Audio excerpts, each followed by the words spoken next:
talk to the people in your department. They're the ones who've been doing it. They've got the expertise. Learn from them.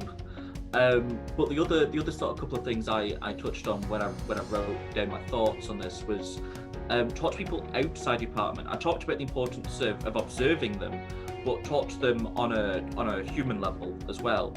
You don't need to be everyone's best mate, but developing some good professional relationships with people who are outside the department is really helpful, particularly if, because it'll happen, you find yourself having an issue with the way your department's having to do things, or you want to talk to somebody who is not directly involved in what's happening.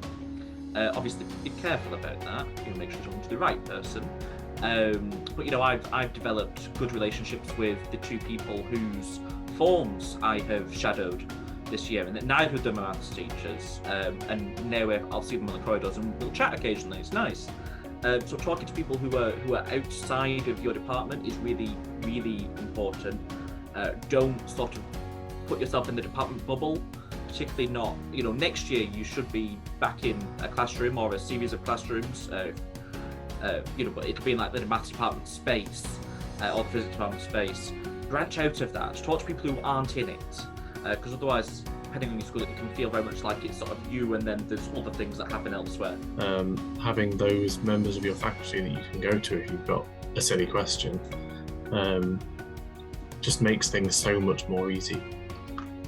Just being able to, you've got a question in your mind, or I can go and ask them. So it can really help kind of reassure you a little bit if you have those issues. And likewise, all the trainees at your school, again, can touch on this, but just to reiterate the fact that it is useful. You're all learning, you all have these ideas. It's worth sharing them, it's worth going to observe them if you can, all these kind of things. Then you can pick up ideas off each other, reassure each other and support each other. My school sets it up a bit more formally, so we have what's called the buddy system. So when any new NQT joins, they get given like a buddy who's already been in the school. So because I trained at my school and then stayed there for my NQT, I actually had a buddy of an NQT this year. So even though we were the same level, I had one more year experience in the school. So I kind of like talked to her, took her around, did a little like impromptu tour, which we kind of set up by ourselves. Obviously we didn't get too many meetings in person because, COVID. But I'm doing it again this year for another NQT that's joining. So that'll be more in-person meetings and like checking in like for the first couple of weeks. Like we meet friendship and support outside of your department because that is really important. Like I have the best department, but it's still really nice to go and talk to someone else. So a good example of that will be when we did all the grades this year and we had to do all our teacher assessed grades, and you're getting all stressed in your department and you've got your set way and you're so fixed in your ways. And then I go and talk to someone from RE who's like, oh yeah, I just took in 3 papers and we guessed a grade. Not actually, but along those lines. And they make it a bit more relaxed and you're like, oh yeah, okay. Everyone's doing it different. Like we don't need to be so like crazy stressed about this one thing, and it just kind of makes it a bit more realistic. And you can kind of have a different chat with those people who don't teach your same subject. And they also will give you like some positives that you haven't realised. So basically anyone else that I talk to is very jealous of maths. I think we mentioned this earlier because we don't mark because the questions are really easy and you just tick it and then you just put, yeah, well done, you did all the questions correct, or revise this one topic.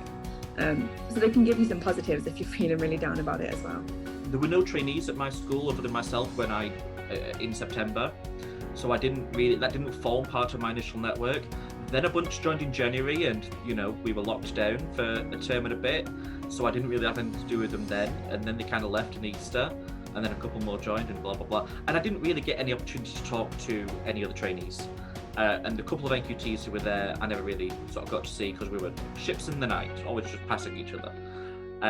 So yeah, if there are other trainees at your school, talk to them. They will be going through the exact same thing. And if there's NQTs who seem like they might be approachable as well, talk to them.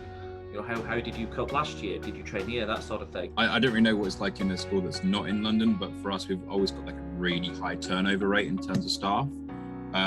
So I found a really good support network was the TAs, because I found they have just been in the school forever. They're the ones that stick about. And so they know the demographic and they know the kids inside out and back to front.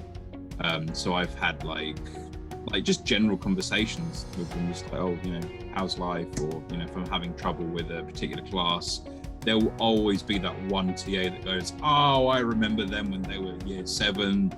Yeah, like they're really nice people, and they've obviously like they've been there for like decades at this point, so they know their stuff inside out and back to front. So they're great people to chat with, and quite funny, at least in our school. I'm actually still really close with the people who were in my skit who did FDS at the same time as me. So obviously they're in a different school, but yeah, we still talk all the time. We met up for a meal the other week. Like, yeah, it's really good just to have them, because there was another NQT in my department, but again, you're at a different level. Like, your ITT year is essentially your NQT year, depending on how your school sets it up. Like, that's more what it's like. And you'll notice that, I guess, as year 3 is starting their ITT year, you won't be the same as the other trainees. Like, yours is a lot more intense and you learn a lot faster. So it's good to have that support of people at your level and at your speed. So yeah, check in with those people in your skit, and hopefully you'll get to meet them in person this year as well, because I know that didn't really happen this academic year.